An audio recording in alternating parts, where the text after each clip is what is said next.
ಹರೇ ಶ್ರೀನಿವಾಸ, ಗುರು ರಾಘವೇಂದ್ರ, ನನ್ನ ಆತ್ಮೀಯ ಆಧ್ಯಾತ್ಮ ಬಂಧುಗಳೆಲ್ಲರಿಗೂ ಕೂಡ ಅನಂತ ಶಿರಸಾಷ್ಟಾಂಗ ಪ್ರಣಾಮಗಳು. ಚಕ್ರಾಬ್ಜ ಮಂಡಲದ 12 ದಳಗಳಿಂದ ಕೂಡಿಕೊಂಡಿರ್ತಕ್ಕಂಥ ಮಂಡಲದ ಮೇಲ್ಭಾಗದಲ್ಲಿ 24 ದಳಗಳಿಂದ ಕೂಡಿಕೊಂಡಿರ್ತಕ್ಕಂಥ ಮಂಡಲ ರಚನೆ ಮಾಡು ಅಂತ ಹೇಳಿದರು. ಆ ಮಂಡಲದಲ್ಲಿ ಏನು ಬರಿಬೇಕು ಅಂತಂದಾಗ ಗಾಯತ್ರಿಯ 24 ಅಕ್ಷರಗಳನ್ನು ಬೀಜಾಕ್ಷರಗಳನ್ನಾಗಿ ಮಾಡಿ ಅವುಗಳನ್ನು ಓಂಕಾರ ಸಹಿತವಾಗಿ ಒಂದೊಂದು ದಳದಲ್ಲಿ ಬರಿ ಅಂತಂದರು. ಆ ಒಂದೊಂದು ಅಕ್ಷರಕ್ಕೆ ನಿಯಾಮಕ ಭಗವದ್ ರೂಪಗಳು ಯಾವುವು ಅಂತಂದಾಗ ಕೇಶವಾದ 24 ರೂಪಗಳು ಅಂಥೇಳಿ ಆ 24 ರೂಪಗಳನ್ನು ಆ 24 ದಳಗಳಲ್ಲಿ ಕ್ರಮವಾಗಿ ಬರಿ ಅಂತ ಹೇಳಿದರು. ಇಲ್ಲಿಗೆ ಈ 24 ದಳ ಕಮಲದ ರೂಪ ಮುಗಿತಾ ಅಂತಂದರೆ ಮತ್ತೊಂದು ಹೇಳ್ತಾರೆ, ಕಾಲ ಬಹಳ ವಿಸ್ತಾರವಾದದ್ದು. ಕಾಲದ ಬಗ್ಗೆ ಹೆಚ್ಚು ಗಮನ ಕೊಡಬೇಕು. ಈ ಶರೀರಗಳೆಲ್ಲ ಕಾಲಕ್ಕೆ ಅತ್ಯಂತ ಬಂಧಿತವಾಗಿವೆ. ಕಾಲವನ್ನು ದಾಟಿ ನಿಲ್ಲಕ್ಕೆ ಸಾಧ್ಯ ಇಲ್ಲ. ನಾನಾಗಲೇ ಈಗಲೇ ಇಷ್ಟಕ್ಕೆ ಮುಂಚೆ ಹೇಳಿ ನಾನು 24 ತತ್ವಗಳಾಗಲಿ, ಸಪ್ತಧಾತುಗಳಾಗಲಿ, ಶ್ರುತಿಗಳಾಗಲಿ, ಮತ್ತು ಸ್ವಪ್ನಾವಸ್ಥೆ, ಜಾಗೃತ ಅವಸ್ಥೆ ಮತ್ತು ಸುಷುಪ್ತಿ ಅವಸ್ಥೆಗಳಾಗಲಿ, ಪಂಚಭೂತಗಳಾಗಲಿ, ಪಂಚಕರ್ಮೇಂದ್ರಿಯಗಳಾಗಲಿ, ಪಂಚಜ್ಞಾನೇಂದ್ರಿಯಗಳಾಗಲಿ, ಪಂಚ ತನ್ಮಾತ್ರಗಳಾಗಲಿ, ಇವೆಲ್ಲವಲ್ಲ ಇವನ್ನು ದಾಟಿ ನಿಲ್ಲಬಲ್ಲ ಅಂದರೆ ಅವು ಒಮ್ಮೊಮ್ಮೆ ನಮ್ಮ ಜೀವನದಲ್ಲಿ ಪ್ರವೇಶ ಮಾಡೋದಿಲ್ಲ. ಕಾರಣ ಏನಿಷ್ಟೇ, ಆ ಇಂದ್ರಿಯಗಳು ಒಂದು ಇಂದ್ರಿಯ ಹೋಯಿತು ಅಂದರೆ ಆ ಇಂದ್ರಿಯಕ್ಕೆ ಸಂಬಂಧಪಟ್ಟಿರ್ತಕ್ಕಂಥ ಚೈತನ್ಯ ಹೋಗಿಬಿಡ್ತದೆ. ಹೋದಾಗ ಆ ಇಂದ್ರಿಯದಿಂದ ಈ ಶರೀರ ಕೂಡಿಕೊಂಡಿರೋದಿಲ್ಲ. ಆದರೆ ಕಾಲವನ್ನು ಬಿಟ್ಟು ಮಾತ್ರ ಈ 4 ಶರೀರಗಳು ಯಾವುವು ಪ್ರಧಾನವಾಗಿ ಲಿಂಗ ಮತ್ತು ಲಿಂಗ ಮತ್ತು ಅನಿರುದ್ಧ ಮತ್ತು ಸ್ಥೂಲ ಶರೀರ ಇರವಲ್ಲ, ಕಾಲದ ಗತಿಯನ್ನು ನಿಲ್ಲಿಸಿ ಮುಂದೆ ಹೋಗಕ್ಕೆ ಸಾಧ್ಯ ಇಲ್ಲ. ಕಾಲ ಗತಿಗೆ ಸಿಕ್ಕೇ ಇರ್ತವೆ. ಯಾವಾಗನೂ ನೋಡು, ಯಾವ ಪೂರ್ವ ಭವಿಷ್ಯತ್ ಅಂದರೆ ಭೂತ ಭವಿಷ್ಯತ್ ವರ್ತಮಾನ ಕಾಲಗಳಲ್ಲಿ 1 ಸೆಕೆಂಡನ್ನು ಕೂಡ ಮೀರಿ ನಿಲ್ಲಕ್ಕೆ ಸಾಧ್ಯ ಇಲ್ಲ ಈ 3 ಶರೀರಗಳಿಗೆ. ಅದೇ ತತ್ವಗಳು ಇತ್ಯಾದಿಗಳು ಏನು ಹೇಳ್ತೀವಲ್ಲ, ಆ ತತ್ವಗಳನ್ನು ಮೀರಿ ನಿಲ್ಲಬಲ್ಲವು. ಮೀರಿ ನಿಲ್ಲೋದು ಅಂದರೆ ಅರ್ಥೇನು, ಆ ತತ್ವಗಳು ಲುಪ್ತವಾಗಿಬಿಡ್ತು ಅಂದರೆ ಶರೀರದಲ್ಲಿ ಅದರ ಕೆಲಸ ನಡೀದೇ ಇದ್ದಾಗ. ಉದಾಹರಣೆಗೆ ಹೇಳ್ತೀನಿ, ಮನಸ್ಸು, ಬುದ್ಧಿ, ಅಹಂಕಾರ, ಚಿತ್ತ, ಅಹಂಕಾರ, ಚೇತನ ಅಂತಕ್ಕಂಥದ್ದು ಏನವಲ್ಲ, ಇದರಲ್ಲಿ ಮನಸ್ಸು ಎಂಬುದು ಜೀವಿಗೆ ಕೆಟ್ಟೋಯ್ತು ಅಂತ ತಿಳ್ಕೊಳ್ರಿ, ಅದು ಸುಪ್ತವಾಯಿತು ಅಂದ್ಕೊಳ್ರಿ. ಆಗ ಮನಸ್ಸಿನ ಬಂಧನಕ್ಕೆ ಆ ಸ್ಥೂಲ ಶರೀರ ಒಳಗಾಗೋದಿಲ್ಲ, ಅದು ನಿಂತು ಬಿಡ್ತದೆ ಅಲ್ಲಿ ಕೆಲಸ. ಎಷ್ಟೋ ಮತ್ತೆ ಹೇಳ್ತಾ ಇರ್ತೀನಿ, ನಮ್ಮ 2 ಕೈಗಳು ಇದು ಪಾಣಿತತ್ವ.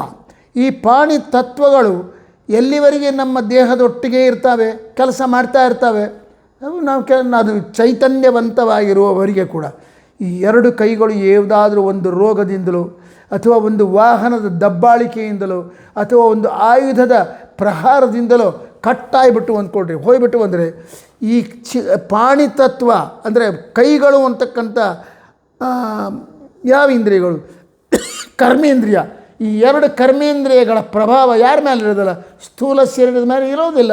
ಹೇಗೆ ಕೈಗಳೇ ಇಲ್ಲ. ನಾವು ನೋಡ್ತಾ ಇರ್ತೀವಿ ಅಂಥ ವ್ಯಕ್ತಿಗಳನ್ನು. ಹಾಗೆ ಕಾಲು ಹೋಗಿಬಿಡ್ತವೆ ಕೆಲವರಿಗೆ ಯಾವುದೋ ಒಂದು ಕಾರಣದಿಂದ. ಆಗ ಆ ಪಾದತತ್ವ ಅಂತಕ್ಕಂಥದ್ದು ಈ ಸ್ಥೂಲ ಶರೀರದ ಮೇಲೆ ಯಾವ ಪ್ರಭಾವ ಬೀರೋದಿಲ್ಲ, ಅದು ಸ್ಥಗಿತ ಆಗಿಬಿಡ್ತದೆ. ಕಾಲು ಜೋತಾಡ್ತಾ ಇರ್ತದೆ, ಆದರೆ ಅದರ ಕೆಲಸ ಏನೂ ನಡೆಯೋದಿಲ್ಲ.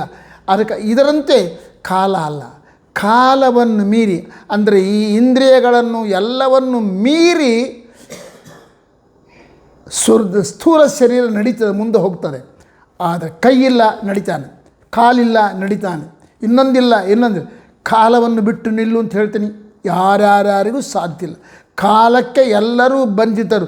ಬ್ರಹ್ಮದೇವರಿಂದ ಹಿಡ್ಕೊಂಡು ತೃಣಜೀವಿ ಪರ್ಯಂತಲೂ ಚೇತನ ಪ್ರಪಂಚ, ಅಚೇತನ ಪ್ರಪಂಚ, ಸಾತ್ವಿಕ, ರಾಜಸ, ತಾಮಸ ಎಲ್ಲ ಜೀವಿಗಳು ಕಾಲದಿಂದ ಬಂಧಿತರಾದ ಕಾರಣ ಕಾಲದ ಬಗ್ಗೆ ಮತ್ತೆ ವಿವರಣೆ ಕೊಡ್ತಾರೆ.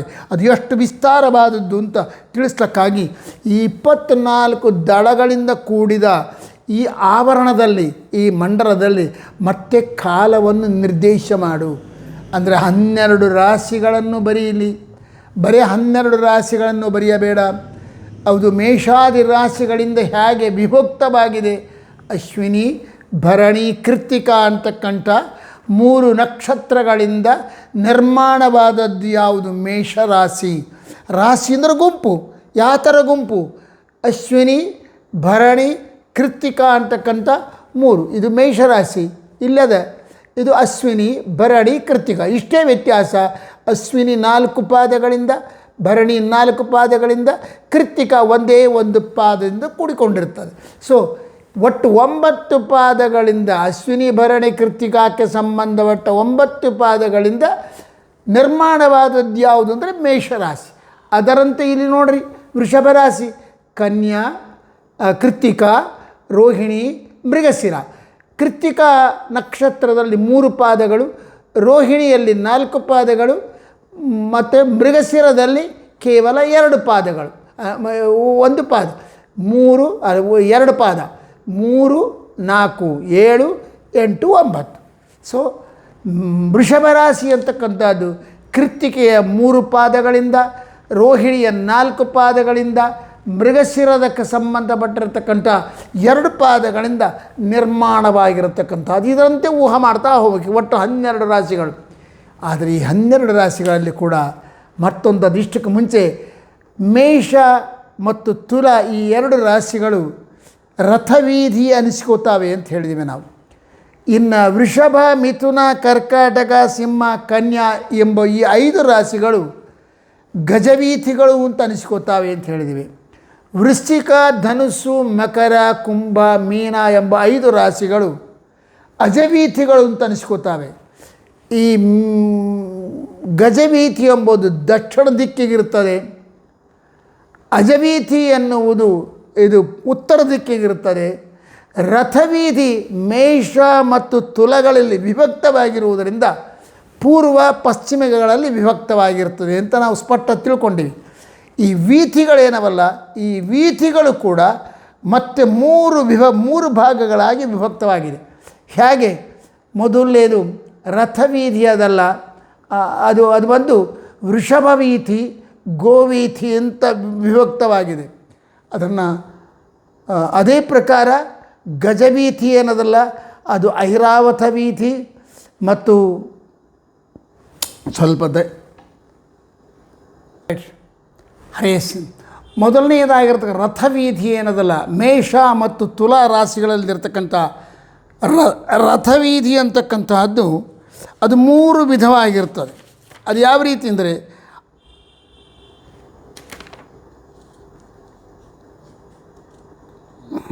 ವೃಷಭ ವೀಥಿ, ಗೋವೀಥಿ, ಜರದ್ಗವ ವೀಥಿ ಅಂತ 3 ವಿಧ. ಅಂದರೆ ಮೇಷರಾಶಿಯಲ್ಲಿ ಏನು ಬರೆಯೋಣ? ಗೋವೀಥಿ, ವೃಷಭ ವೀಥಿಗಳನ್ನು ಬರೆಯೋಣ. ಕೆಳಗಿರ್ತಕ್ಕಂಥ ತುಲಾರಾಶಿಯಲ್ಲಿ ಬಂದು ಸ್ಪಷ್ಟವಾಗಿ ಗೋವೀಥಿ ಬರೆಯೋಣ, ಜರದ್ಗವ ವೀಥಿ ಬರೆಯೋಣ. ಇನ್ನೊಂದು ಸಲ, ರಥವೀಥಿ ಎನ್ನುವುದು ಅದು 3 ಭಾಗವಾಗಿ ಆಗ್ತದೆ. ಯಾವ ರೀತಿ? ವೃಷಭ ವೀಥಿ, ಗೋವೀಥಿ, ಜರದ್ಗವ ವೀಥಿ ಅಂತ ಹೇಳಿ. ಏನಿಲ್ಲ, ಯಾಕೆ ಮತ್ತೆ 3 ಮಾಡಿದಿರಿ? ಅದರಂತೆ ಗಜವೀಥಿ ಅದಲ್ಲ, ಗಜವೀಥಿ ಕೂಡ 3 ವಿಧ ಆಗ್ತದೆ. ಗಜವೀಥಿ ಇಲ್ಲಿ ಅದ. ಎಲ್ಲಿ? ವೃಷಭ, ಮಿಥುನ, ಕರ್ಕಾಟಕ, ಸಿಂಹ, ಕನ್ಯಾದಲ್ಲಿ ಗಜವೀಥಿ ಆದ. ಆ ಗಜವೀಥಿ ಮತ್ತೆ 3 ವಿಧ ಆಗ್ತದೆ. ಯಾವ ರೀತಿ ಆಗ್ತದೆ? ನಾಗವೀಥಿ, ಗಜವೀಥಿ, ಐರಾವತ ವೀಥಿ ಅಂತ ಕಳಿಸ್ಕೊತದೆ. ನಾಗವೀಥಿ, ಗಜವೀಥಿ, ಐರಾವತ ವೀಥಿ. ಇಲ್ಲಿಂದ ಇಲ್ಲಿ ತನಕ ಇರತಕ್ಕಂಥ ಗಜವೀಥಿ ಏನದಲ್ಲ, 3 ಹೆಸರಿಂದ ಇಲ್ಲಿಂದ ಇಲ್ಲಿ ತನಕ ಏನಿಸ್ಕೋತದೆ? ಇದು ನಾಗವೀಥಿ ಅನಿಸ್ಕೋತದೆ. ನಾಗ ಅಂದರೂ ಆನೆನೇ. ಇಲ್ಲಿಂದ ಇಲ್ಲಿ ತನಕ ಗಜವೀಥಿ ಅನಿಸ್ಕೋತದೆ. ಅದಾದಮೇಲೆ ಇಲ್ಲಿಂದ ಇಲ್ಲಿ ತನಕ ಐರಾವತ ವೀಥಿ, ಐರಾವತ ವೀಥಿ. ಮತ್ತೊಮ್ಮೆ ದಯಮಾಡಿ ಕನ್ಫ್ಯೂಸ್ ಆಗೋದು ಬೇಕಾಗಿಲ್ಲ. ಇದರದ್ದು ಮರ್ಮ ಏನು ಹೇಳ್ತೇನೆ ನಾನು. ಇದು ವೃಷಭ, ಮಿಥುನ, ಕರ್ಕಾಟಕ, ಸಿಂಹ, ಕನ್ಯಾ ಇಲ್ಲಿವರೆಗಿರ್ತಕ್ಕಂಥದ್ದು ಎಲ್ಲವೂ ಕೂಡ ಸಾಮಾನ್ಯವಾದ ರೀತಿಯಲ್ಲಿ ಆಲೋಚನೆ ಮಾಡಿದರೆ ಗಜವೀಥಿ ಅನಿಸ್ಕೋತದೆ. ಗಜವೀಥಿ ಅಂದರೆ ಆನೆಯ ವೀಥಿ. ಆನೆಯಂತೆ ನಿಧಾನವಾಗಿ ಸೂರ್ಯನ ರಥದ ಸಂಚಾರ ಇರ್ತದೆ ಅಂತ ಶಾಸ್ತ್ರಗಳು ಭಾಗವತಾದಿಗಳು ಹೇಳ್ತವೆ. ಇದರಲ್ಲಿ ಇದರ ಮತ್ತೆ 3 ಭಾಗ ಮಾಡಬೇಕು. 5 ರಾಶಿಗಳವಲ್ಲ, 5 ರಾಶಿಗಳನ್ನು 3 ಭಾಗ ಮಾಡಿದಾಗ ಮೊದಲನೇ ಭಾಗಕ್ಕೆ ಏನಂತಾರೆ ಅಂದರೆ ನಾಗವೀಥಿ ಅಂತ ಕರೀತಾರೆ. ಅದೇ ಗಜವೀಥಿಯನ್ನೇ ಮೊದಲನೇ ಭಾಗ ಇಲ್ಲಿಂದ ಇಲ್ಲಿ ತನಕ ಅಂದ್ಕೊಳ್ರಿ, ಅದು ನಾಗವೀಥಿ. ಎರಡನೇದು ಎರಡನೇದು ಇಲ್ಲಿಂದ ಇಲ್ಲಿ ತನಕ ಗಜವೀಥಿ. ಇಲ್ಲಿಂದ ಇಲ್ಲಿ ತನಕ ಇರತಕ್ಕಂಥದ್ದು ಐರಾವತ ವೀಥಿ. ಏನು ಹೀಗೆ ಯಾಕೆ ಹೆಸರುಗಳು ಚೇಂಜ್ ಮಾಡಿದರು? ಏನಿಲ್ಲ, ಇಲ್ಲಿಂದ ಸೂರ್ಯ ಪ್ರಾರಂಭ ಆಗ್ತಾನಲ್ಲ, ಗಜದಂತೆ ನಡೀತಾನಲ್ಲ, ಆ ನಡೆಯುವುದರಲ್ಲಿ ಕೂಡ ಸ್ವಲ್ಪ ವ್ಯತ್ಯಾಸ ಇರ್ತಾರೆ. ಆ ಸ್ಲೋ ಆಗಿ ನಿಧಾನವಾಗಿ ನಡೀತಾ ಇದ್ದರೂ ಕೂಡ ನಾವು ನೋಡ್ರಿ, ಸ್ವಲ್ಪ ಆಲೋಚನೆ ಮಾಡಿ, ಬೆಟ್ಟ ಏರ್ತೀವಲ್ಲ, ವೆಂಕಟರಮಣನ ಬೆಟ್ಟ, ಕೆಳಗಿನ ಮೊದಲನೇ ಮೆಟ್ಲಿಂದ ಗಾಳಿ ಗೋಪುರದವರೆಗೆ ನಾವು ಏರ್ತೀವಿ. ಗಾಳಿ ಗೋಪುರದವರೆಗೆ ಏರುವಾಗ ಏನಾಗ್ತದೆ ಗೊತ್ತನಾ? ಫಸ್ಟ್ ಪ್ರಾರಂಭದಲ್ಲಿ ಒಂದು ಸ್ವಲ್ಪ ಭಾಗ ಒಟ್ಟು ಮೊದಲನೇ ಮೆಟ್ಟಲಿಂದ ಅಂದರೆ ಅಲ್ಪಿರಿ, ಅಲ್ಲಿಂದ ಹಿಡ್ಕೊಂಡು ಗಾಳಿ ಗೋಪುರದವರೆಗಿರ್ತಕ್ಕಂಥ ಏನು ಮೆಟ್ಲು ಅಲ್ಲ, ಅದನ್ನೊಂದು 3 ಭಾಗ ಮಾಡೋಣ. ಫಸ್ಟ್ ಏರುವಾಗ ಸ್ವಲ್ಪ ಸ್ಪೀಡಾಗಿ ಏರ್ತಾನೆ, ಅದು ಎತ್ತರ ಇದ್ದರೂ ಕೂಡ, ಹೌದಲ್ವಾ, ಸ್ಪೀಡಾಗಿ ಏರ್ತಾನೆ. ಸ್ವಲ್ಪ ಮಧ್ಯಕ್ಕೆ ಬಂದಾಗ ಸ್ವಲ್ಪ ಆಯಾಸ ಆಗ್ತದೆ. ಅರ್ಧ ಭಾಗ ಕಾಲು ಭಾಗ ಏರಿರ್ತಾನೆ, ಕಾಲು ಭಾಗದಿಂದ ಸ್ವಲ್ಪ ಆಯಾಸ ಆಗ್ತಾನೆ, ಸ್ವಲ್ಪ ಸ್ಲೋ ಆಗ್ತಾನೆ. ಕೊನೆಗೆ ಗಾಳಿ ಗೋಪುರ ಹತ್ತ ಬಂದಾಗ ಹಬ್ಬ ಅಂಥೇಳಿ ನಿಧಾನವಾಗಿ ಏರ್ತಾನೆ. ಆ ಚಿಂತನೆಯನ್ನು ಇಲ್ಲಿ ಕೊಡ್ತಾ ಇದ್ದಾರೆ. ಗಜವೀಥಿ ಈ ವೃಷಭ ರಾಶಿಯಿಂದ ಪ್ರಾರಂಭವಾಗಿ ಕನ್ಯಾ ರಾಶಿವರೆಗೆ ಬರ್ತಾಯಿದ್ರು ಕೂಡ ಇಲ್ಲಿಂದ ಇಲ್ಲಿವರೆಗೆ ಬರುವಾಗ ಸೂರ್ಯನ ರಥ ಸ್ವಲ್ಪ ನಿಧಾನವಾಗಿದ್ದರೂ ಕೂಡ ನಿಧಾನದಲ್ಲಿ ಸ್ವಲ್ಪ ಸ್ಪೀಡು. ಆನಂತರ ಇಲ್ಲಿಂದ ಇಲ್ಲಿವರೆಗೆ ಬರುವಾಗ ಈ ನಿಧಾನದಕ್ಕಿಂತ ಇನ್ನೂ ಸ್ವಲ್ಪ ನಿಧಾನ ಆಗ್ತಾನೆ. ಇಲ್ಲಿಂದ ಇಲ್ಲಿವರೆಗೆ ಬರೋದ್ರೊಳಗಾಗಿ ಬಹಳ ನಿಧಾನವಾಗಿ ಬರ್ತಾನೆ. ಅಂದರೆ ಆ ಗಮನ, ನಿಧಾನ ಎನ್ನುವ ಗಮನದಲ್ಲಿ ಪ್ರಾರಂಭದಲ್ಲಿ ಸ್ವಲ್ಪ ಸ್ಪೀಡ್ ಇರ್ತಾರೆ, ಎರಡನೇ ಭಾಗದಲ್ಲಿ ಅದಕ್ಕಿಂತ ಸ್ಪೀಡ್ ಕಮ್ಮಿ ಆಗ್ತದೆ, ಮೂರನೇ ಭಾಗದಲ್ಲಿ ಇನ್ನೂ ಕಮ್ಮಿ ಆಗ್ತದೆ. ಅದಕ್ಕೆ ಉದಾಹರಣೆ ಹೇಳಿದೆ, ಬೆಟ್ಟ, ವೆಂಕಟರಮಣನ ಬೆಟ್ಟ ಏರಬೇಕಾದ್ರೆ ಗಾಳಿ ಗೋಪುರದಿಂದ ಮೊದಲನೇ ಮೆಟ್ಲಿಂದ ಗಾಳಿ ಗೋಪುರದವರೆಗೆ ಎತ್ತರವಾಗಿ ಏರಬೇಕು. ಪ್ರಾರಂಭದಲ್ಲಿ ಸ್ವಲ್ಪ ಸ್ಪೀಡಾಗಿ ಏರ್ತಾನೆ, ಆ ಮಧ್ಯಭಾಗದಲ್ಲಿ ಬಂದಾಗ ಸ್ವಲ್ಪ ನಿಧಾನ ಆಗ್ತಾನೆ.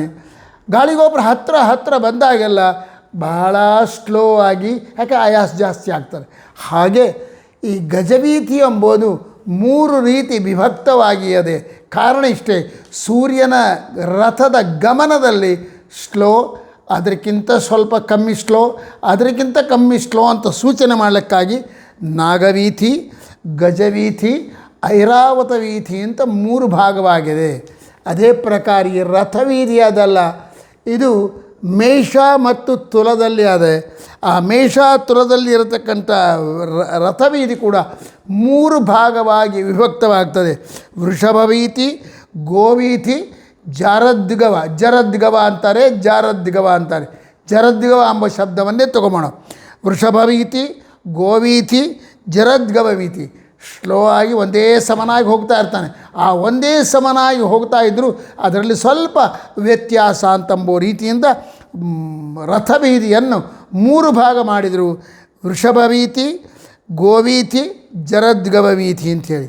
ಇದಾದ ಮೇಲೆ ಇಲ್ಲಿಂದ ವೃಶ್ಚಿಕ, ಧನುಸ್ಸು, ಮಕರ, ಕುಂಭ, ಮೀನ ಈ 5 ರಾಶಿಗಳಲ್ಲಿ ಸೂರ್ಯನ ರಥ ಹೇಗಿರ್ತಾರೆ, ಅಜವೀಥಿ ಅನಿಸ್ಕೋತಾರೆ.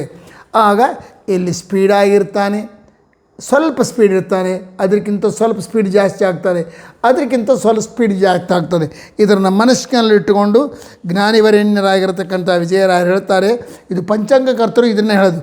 ಅಜವೀಥಿ, ಮೃಗವೀಥಿ, ವೈಶ್ವಾನರ ವೀಥಿ ಅಂತ ಇದನ್ನು 3 ಭಾಗ. ಇಲ್ಲಿಂದ ಇಲ್ಲಿವರೆಗೆ ಮೊದಲನೇದು ಯಾವುದು, ಅಜವೀಥಿ. ಇಲ್ಲಿಂದ ಇಲ್ಲಿ ತನಕ ಏನಯ್ಯಾದಂದರೆ ಮೃಗವೀಥಿ. ಇಲ್ಲಿಂದ ಇಲ್ಲಿ ತನಕ ಬರುವಾಗ ವೈಶ್ವಾನರ ವೀಥಿ. ಆ ಸ್ಪೀಡಾಗಿ ನಡೆಯುವುದರಲ್ಲೇ ಸ್ವಲ್ಪ ಸ್ಪೀಡು, ಅದಕ್ಕಿಂತ ಹೆಚ್ಚು ಸ್ಪೀಡು, ಅದಕ್ಕಿಂತ ಹೆಚ್ಚು ಸ್ಪೀಡು. ಇಲ್ಲಿ ಹೇಗೆ ಗಜ, ಇಲ್ಲಿ ಸ್ವಲ್ಪ ಸ್ಪೀಡು, ಆಮೇಲೆ ಮತ್ತು ಸ್ವಲ್ಪ ಕಮ್ಮಿ ಆಯಿತು, ಆಮೇಲೆ ಕಮ್ಮಿ ಆಯಿತಲ್ಲ, ಹಾಗೆ ಇಲ್ಲಿ ಸ್ಪೀಡು ಮತ್ತು ಅದಕ್ಕಿಂತ ಸ್ವಲ್ಪ ಹೆಚ್ಚು ಸ್ಪೀಡು, ಅದಕ್ಕಿಂತ ಹೆಚ್ಚು ಸ್ಪೀಡು ಎನ್ನುವುದನ್ನು ನಾವು ಗಮನಿಸಬೇಕು. ಅದರಿಂದಾಗಿ ಅಜವೀಥಿಯನ್ನು 3 ಭಾಗ ಮಾಡಿದರು, ಗಜವೀಥಿಯನ್ನು 3 ಭಾಗ ಮಾಡಿದರು, ರಥವೀಥಿಯನ್ನು 3 ವಿಧದಲ್ಲಿ ಚಿಂತನೆ ಮಾಡು ಅಂತ ಹೇಳಿದರು. ಅಜವೀಥಿಯನ್ನು 3 ಯಾವುದಯ್ಯ ಅಂದರೆ ಅಜವೀಥಿ, ಮೃಗವೀಥಿ, ವೈಶ್ವಾನರ ವೀಥಿ ಅಂತ 3 ಭಾಗ. ಗಜವೀಥಿಯನ್ನು ಹೇಗಯ್ಯ ನಾಗವೀಥಿ, ಗಜವೀಥಿ, ಐರಾತ ವೀಥಿ ಅಂತ 3 ಭಾಗ ಮಾಡು ಅಂತಂದರು. ರಥವೀಥಿಯನ್ನು ವೃಷಭವೀಥಿ, ಗೋವೀಥಿ, ಜರದ್ಗವ ವೀಥಿ ಅಂತ 3 ಭಾಗ ಮಾಡು ಅಂತಂದರು. ಅದರ ಪ್ರಕಾರ ನಕ್ಷತ್ರಗಳನ್ನೆಲ್ಲ ಹಂಚಬೇಕು ಅಂತೇಳಿ ಇದು 24 ದಳಗಳಿಂದ ಕೂಡಿಕೊಂಡಿರ್ತಕ್ಕಂಥ ವೃತ್ತದ ಚಿಂತನೆ. ಇದನ್ನು ನಾವೇನಂತ ಚಿಂತನೆ ಮಾಡಬೇಕು? ಅನಿರುದ್ಧ ಇದು ಅನಿರುದ್ಧ, ಇದು ಪ್ರದ್ಯುಮ್ನ, ಇದು ಸಂಕರ್ಷಣ, ಇದು ವಾಸುದೇವ ನಾಮಕ ಪರಮಾತ್ಮನ ಆವರಣ. ಅದಕ್ಕಿಂತ ಮುಂಚೆ ಏನು ಚಿಂತನೆ ಮಾಡಬೇಕು? 24 ತತ್ವಗಳಿಂದ ಕೂಡಿದ್ದು, ಬರೀ 24 ತತ್ವಗಳಲ್ಲ, ಮತ್ತು ಬೇರೆ ಬೇರೆ ಬೇರೆ ಬೇರೆಗಳಿಂದ ಕೂಡಿಕೊಂಡಿರ್ತಕ್ಕಂಥದ್ದೊಂದು ಚಿಂತನೆ ಮಾಡಬೇಕು. ಆದ ಕಾರಣ ಇಲ್ಲಿ ಹೇಳ್ತಾರೆ 24 ತತ್ವಗಳಿಂದ ಕೂಡಿಕೊಂಡಿರ್ತಕ್ಕಂಥ ಇದನ್ನು ದಾಟಬೇಕಾದರೆ ನೀನು ನಿರಂತರ ಗಾಯತ್ರಿ ಮಂತ್ರದ ಜಪ ಮಾಡಬೇಕು. ಗಾಯತ್ರಿ ಮಂತ್ರದ ಜಪ ಮಾಡಿದರೆ ಈ ದೇಹ 24 ದಳಗಳಿಂದ ಕೂಡಿದ ಅಲ್ಲಿರ್ತಕ್ಕಂಥ ಕೇಶವಾದಿ ರೂಪಗಳಿಂದ ಪ್ರತಿಪಾದ್ಯವಾಗಿರತಕ್ಕಂಥ ಗಾಯತ್ರಿ ಮಂತ್ರದ ಪ್ರಭಾವದಿಂದ ಇವ್ಯಾವು ನಿನಗೆ ಕಾಲನೂ ಬಂಧಿಸೋದಿಲ್ಲ, ಮತ್ತು ಇದೇನಿದಲ್ಲ 24 ತತ್ವಗಳು ನಿನ್ನನ್ನು ಬಂಧಿಸೋದಿಲ್ಲ ಅಂತ ಸೂಚನೆ ಕೊಡ್ತಾ ಇದ್ದಾರೆ. ಹೌದ್ರಿ, ಇಲ್ಲಿ ಗಾಯತ್ರಿ ಮತ್ತು ನೀವು ವಾಸುದೇವಾವರಣ ಅಂತ ಹೇಳ್ತಿದ್ದಿರಲ್ಲ, ಅದಕ್ಕೆ ಹೇಗೆ ಟ್ಯಾಲಿ ಆಗ್ತದೆ ಅಂದರೆ ಏನಿಲ್ಲ, ಗಾಯತ್ರಿ ಮಂತ್ರ ಬೇರೆಯಲ್ಲ, ವಾಸುದೇವ ಮಂತ್ರ ಬೇರೆಯಲ್ಲ. ವಾಸುದೇವ ಮಂತ್ರಕ್ಕಿರುವ ಅರ್ಥವೇ ಗಾಯತ್ರಿ ಮಂತ್ರ ಪ್ರತಿಪಾದನೆ ಮಾಡ್ತದೆ. ಗಾಯತ್ರಿ ಮಂತ್ರದ ಅರ್ಥವನ್ನೇ ಅದರಲ್ಲಿ ಕೆಲವು ಭಾಗಗಳನ್ನು ವಾಸುದೇವ ಮಹಾಮಂತ್ರ ಪ್ರತಿಪಾದನೆ ಮಾಡ್ತದೆ. ಹೇಗದೆ ನೋಡಿ, ಎಷ್ಟು ಸ್ಪಷ್ಟವಾಗಿದೆ. ಗಾಯತ್ರಿ ಸವಿತು ತತ್ ದೇವಸ್ಯ ಎಂಬ ಶಬ್ದಗಳವಲ್ಲ, ಇವು ವಾಸುದೇವದ ಅರ್ಥವನ್ನೇ ಹೇಳ್ತಾವೆ. ಸವಿತೃ ಅಂದರೆ ಸೃಷ್ಟ್ಯಾದಿಗಳಿಗೆ ಕಾರಣನಾಗಿ, ಜಗತ್ತಿಗೆ ತಂದೆ ತಾಯಿಯಾಗಿ, ಸೂರ್ಯಮಂಡಲ ಮಧ್ಯವರ್ತಿಯಾಗಿ ಕ್ರೀಡೆ ಮಾಡ್ತಾನೆ. ಅಂದರೆ ಸೃಷ್ಟ್ಯಾದಿ ಕಾರ್ಯಗಳನ್ನು ಮಾಡ್ತಾನೆ, ಮತ್ತು ಸೂರ್ಯಮಂಡಲದಲ್ಲಿ ಇದ್ದು ಕ್ರೀಡೆ ಮಾಡ್ತಾನೆ. ಅಲ್ಲಿ ಕ್ರೀಡೆ ಮಾಡಬೇಕಾದ್ರೆ ಅಲ್ಲಿ ವ್ಯಾಪಿಸಿರಬೇಕಲ್ಲ, ಅಲ್ಲಿ ಇರಬೇಕಲ್ಲ ಭಗವಂತ. ವಾಸುದೇವ ಅರ್ಥವನ್ನು ಹೇಳ್ತು. ತತ್ವ ಎಂಬುದಕ್ಕಂತೂ ಸ್ಪಷ್ಟವಾಗಿ ದೇಶ, ಕಾಲ, ಗುಣಗಳನ್ನು ವ್ಯಾಪಿಸಿರತಕ್ಕಂಥ ರೂಪಕ್ಕೆ ತತ್ ಅಂತ ಕರೀತಾರೆ. ತತ್ ಭಗವಂತ ಗಾಯತ್ರಿ ಮಂತ್ರದಿಂದ ಪ್ರತಿಪಾದ್ಯನಾಗಿರತಕ್ಕಂಥ ಭಗವಂತ ಇದ್ದಾನಲ್ಲ, ಅವನು ತತ್. ಯಾಕೆ ತತ್? ದೇಶವನ್ನು, ಕಾಲವನ್ನು, ಗುಣಗಳನ್ನು ವ್ಯಾಪಿಸಿ ನಿಂತಿರ್ತಾನೆ. ಜಗತ್ತನ್ನೆಲ್ಲ ವ್ಯಾಪಿಸಿರ್ತಾನೆ, ಆದ ಕಾರಣ ಅವನು ತತ್. ಅವನು ಎಲ್ಲ ಕಾಲವನ್ನು ವ್ಯಾಪಿಸಿರ್ತಾನೆ, ಆದ ಕಾರಣ ಅವನು ತತ್. ಅವನು ಎಲ್ಲ ಗುಣಗಳನ್ನು ವ್ಯಾಪಿಸಿರ್ತಾನೆ, ಆದ ಕಾರಣ ಅವನು ತತ್. ಒಂದು ಗುಣದಲ್ಲಿದ್ದಾನೆ, ಒಂದು ಗುಣದಲ್ಲಿಲ್ಲ. ಎಲ್ಲ ಗುಣಗಳು, ಅನಂತ ಕಲ್ಯಾಣ ಗುಣಗಳು, ಎಲ್ಲ ಕಲ್ಯಾಣ ಗುಣಗಳು ಅವನ ರೂಪಗಳೇ. ಅವನೇ ವ್ಯಾಪಿಸಿ ನಿಂತಿರ್ತಾನೆ. ಆದ ಕಾರಣ ತತ್ ಅನ್ನುವ ಶಬ್ದ ಕೂಡ ಅದೇ ಭಾವನೆ.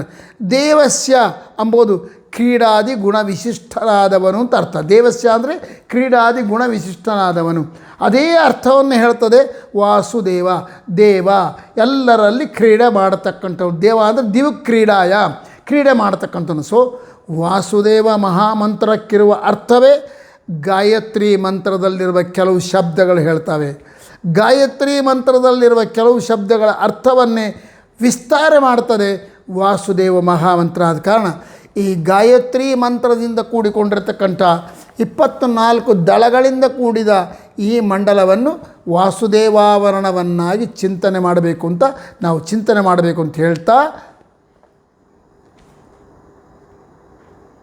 ಅದನ್ನು ಚಿಂತನೆ ಮಾಡಬೇಕು ಅಂತ ಹೇಳ್ತಾ ಇಲ್ಲಿಗೆ ಇವತ್ತಿನ ಕಾರ್ಯಕ್ರಮ ಸಮಾಪ್ತಿ ಮಾಡೋಣ. ಮತ್ತು ನಾಳೆ ಮುಂದಿನ ಒಂದು ಮಂಡಲ ಇದೆ, ಆ ಮಂಡಲದ ಬಗ್ಗೆ ಚಿಂತನೆ ಮಾಡೋಣ. ಹರೇ ಶ್ರೀನಿವಾಸ, ಗುರೋ ರಾಘವೇಂದ್ರ.